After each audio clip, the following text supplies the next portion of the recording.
A few moments later.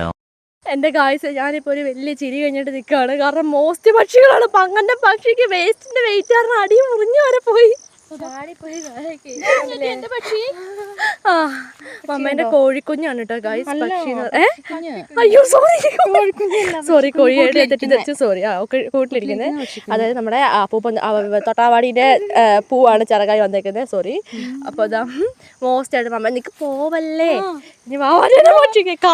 നോക്കാൻ പാടില്ല. കാലിന്റെ വിരലുകൾ നോക്കണ്ട. അതൊരു ചെറിയ ഇൻഫെക്ഷൻ ഒക്കെ പറ്റി മുറിവിൽ നിന്ന് ആക്സിഡന്റിൽ നിന്ന് രക്ഷിച്ചെടുത്ത പക്ഷിയാണ്. മുറിവുകളെല്ലാം രക്ഷിച്ചെടുത്ത പക്ഷിയാണ്. അതാണ് ആ കോലം.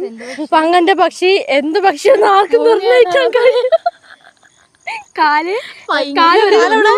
ഒരു കാലവിടെ അത് മാമലാന്ന് പറഞ്ഞല്ലേ? അതോ മാമല അതോ വവ്വാലാ?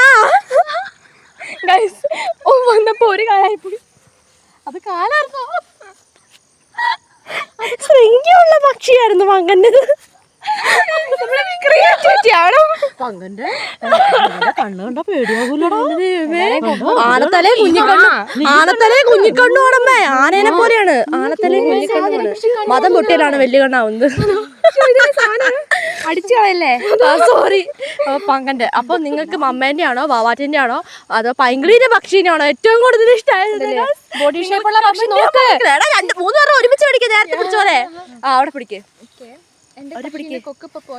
പിടിക്കും നോക്കട്ടെ. വാവ്, നിങ്ങൾക്ക് ആരുടെ പക്ഷിയാണ് ഗൈസ് കൂടുതൽ ഇഷ്ടമായത്? എനിക്ക് എന്തൊക്കെയാണ് പങ്ങന്റെ പക്ഷിയുടെ മോസ്റ്റ് വെറൈറ്റി ആയിട്ട് തോന്നുന്നു. മമ്മേന്റെ പക്ഷി നല്ല രസമുണ്ട്. വാവാറ്റേന്റെ ആക്സിഡന്റിന് എടുത്ത പക്ഷിയാണ്. അപ്പൊ 3 പേരുടെ പക്ഷി ഒന്നിനോടൊന്നും മെച്ചമാണ്. അതുകൊണ്ട് ആരുടെയാണ് ഏറ്റവും നല്ലതെന്ന് എനിക്ക് പറയാൻ കഴിയില്ല. അതുകൊണ്ട് ഇനി ഈ മത്സരങ്ങളുമായിട്ട് നിങ്ങൾ മേലാൽ എൻ്റെ മുമ്പിൽ വന്നു പോകല്ലേ പറഞ്ഞേക്കാം. അപ്പോൾ അതുകൊണ്ട് എന്താണ് നെക്സ്റ്റ് ടൈം ഞാൻ വരുമ്പോൾ നിങ്ങളെയൊക്കെ ഞാൻ തെറിപ്പിക്കും. അത്രേ ഉള്ളൂ. അപ്പം ഞാൻ അത് കൂടാത്ത ഇവർ തോറ്റു പോകുന്നുണ്ടോ വേറെ ഒന്നുമല്ല. പാവൽ.